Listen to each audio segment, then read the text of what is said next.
Assalamualaikum warahmatullahi wabarakatuh. Alhamdulillahilladzi hadana subula salami wa afhamana bi syari'atin nabiyil karimi.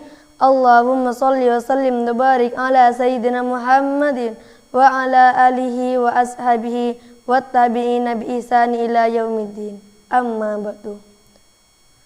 Para pemirsa hafizakumullah, disampaikan dalam beberapa literatur Islam tentang 5 golongan orang yang dikhawatirkan meninggal dunia dalam keadaan sulh khotimah sebagai berikut: wa aktsaru ma yuhsya alaihi su'ul khotimati wal iyadu billahi al mutahawin bis salati wal mutminu li syurbil khamri wal aquli walidayhi wal ladhi yu'dil muslimina wa kadzalikal musirruna 'alal kaba'iri wal mawbiqati alladzina lam yatubu ilallahi minha.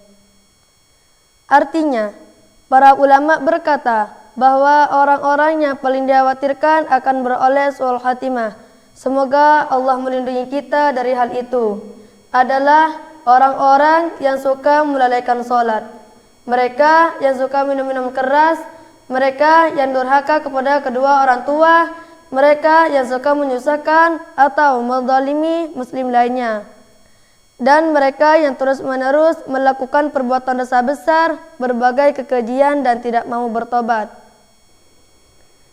Dari kutipan di atas dapat diuraikan kelima golongan orang yang dikhawatirkan hidupnya akan berakhir dengan su'ul khotimah sebagai berikut. Golongan pertama, orang-orang yang suka melalaikan sholat. Sholat merupakan amal pertama yang akan dihisab oleh Allah Subhanahu wa Ta'ala. Hal ini sebagaimana ditegaskan dalam hadis Nabi sallallahu alaihi wasallam yang berbunyi, awwalu ma yuhasabu bihil abdu yaumal qiyamati min amalihi salatuhu fa in saluhat faqad aflaha wa anjaha wa in fasadat faqad khaba wa khasira. Artinya, sesungguhnya amal yang pertama kali dihisab pada seorang hamba pada hari kiamat adalah salatnya. Maka jika salatnya baik, sungguh ia telah beruntung dan berhasil, dan jika salatnya rusak, sungguh ia telah gagal dan rugi. Hadis riwayat Tirmidzi. Oleh karena itu, hendaklah kita selalu menjaga salat kita dengan baik. Dalam keadaan seperti apapun, salat 5 waktu khususnya tidak boleh kita tinggalkan. Prinsip ini hendaknya juga berlaku untuk orang-orang di sekitar kita, khususnya keluarga kita sendiri, sebab ada perintah dari Allah Subhanahu wa Ta'ala untuk menjaga diri sendiri dan keluarga dari ancaman siksa api neraka.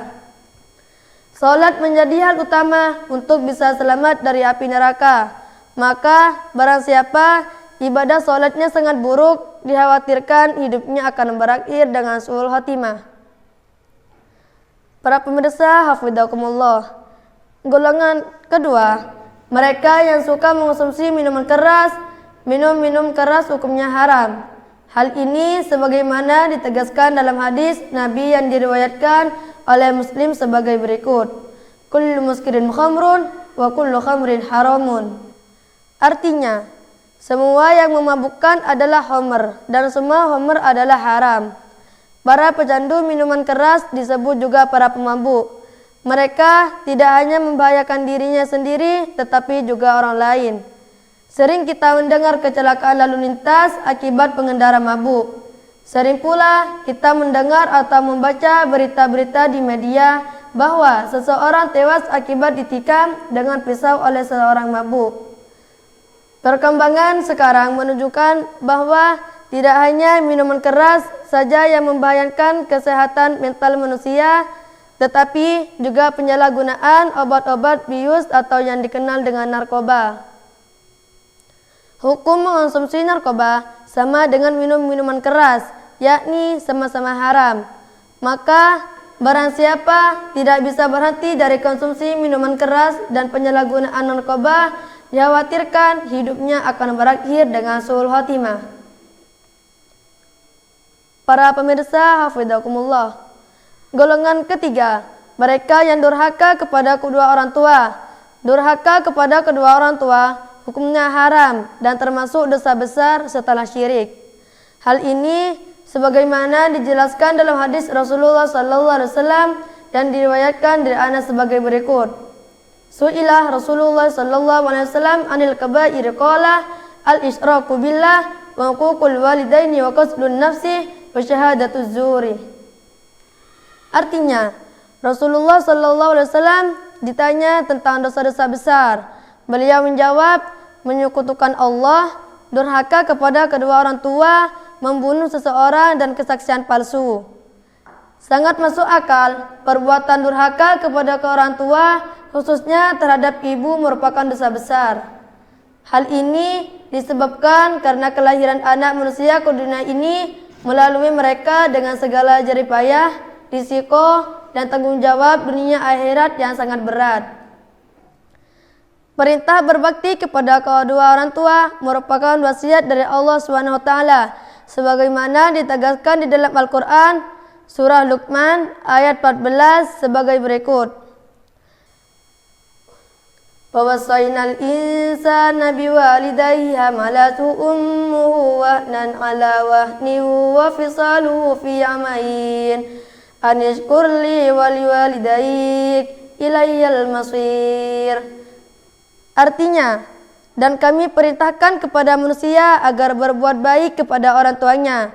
Ibunya telah mengandungnya dalam keadaan lemah yang bertambah lemah dan menyapihkan dalam 2 tahun. Bersyukurlah kalian kepadaku dan kepada kedua orang tuamu, hanya kepadakulah kalian kembali.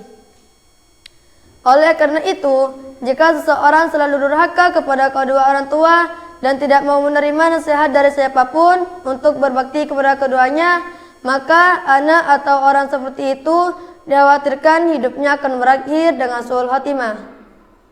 Para pemirsa, hafizakumullah. Golongan keempat, mereka yang suka menyusahkan atau menzalimi muslim lainnya. Menzalimi orang lain memang bukan persoalan sepele. Allah SWT sangat memperhitungkan perbuatan zalim yang dilakukan seseorang terhadap seseorang lainnya, apalagi sesama muslim. Hal ini sebagaimana ditegaskan dalam sebuah hadis marfu yang diriwayatkan dari Anas bin Malik radhiyallahu anhu sebagai berikut: wa amma dzulmu alladzi la yatrukuhullah fa dzulmul ibadi ba'dihim ba'dan hatta yudabbiru li ba'dihim min ba'din. Artinya, adapun kezaliman yang tidak akan dibiarkan oleh Allah adalah kezaliman manusia atas manusia lainnya hingga mereka menyelesaikan urusannya.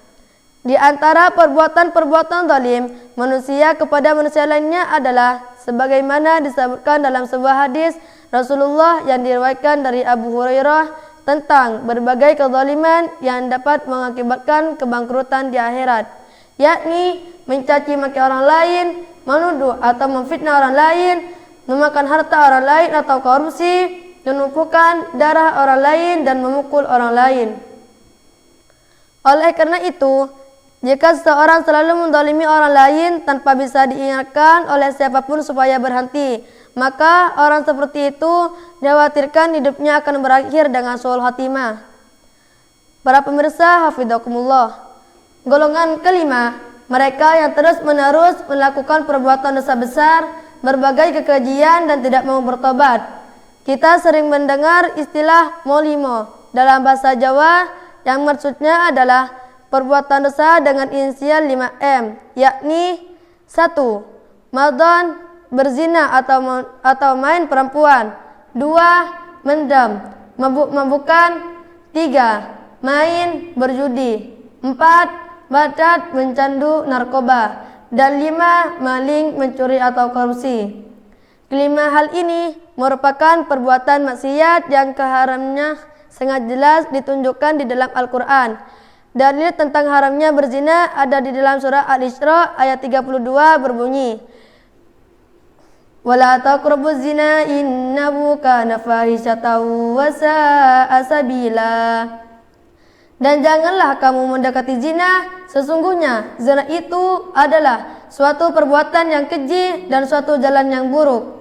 Dalil tentang haramnya mabuk, madat dan judi ada di dalam surah Al-Maidah ayat 90 berbunyi, Innamal khamru wal maisru wal ansabu wal azlam rizqum min amali syaitani fajtanibuhu.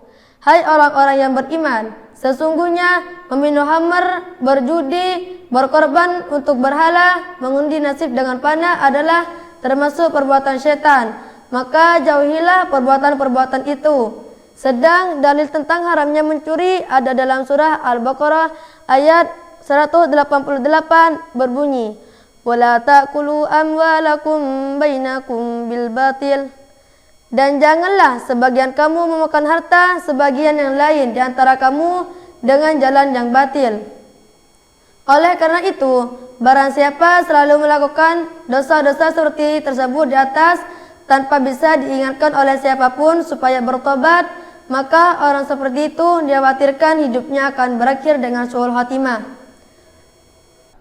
Para pemirsa yang kami hormati, kita semua berdoa mudah-mudahan kita senantiasa diberi rahmat dan kekuatan oleh Allah SWT sehingga kita semua mampu menjauhi dosa-dosa sebagaimana disebutkan di atas.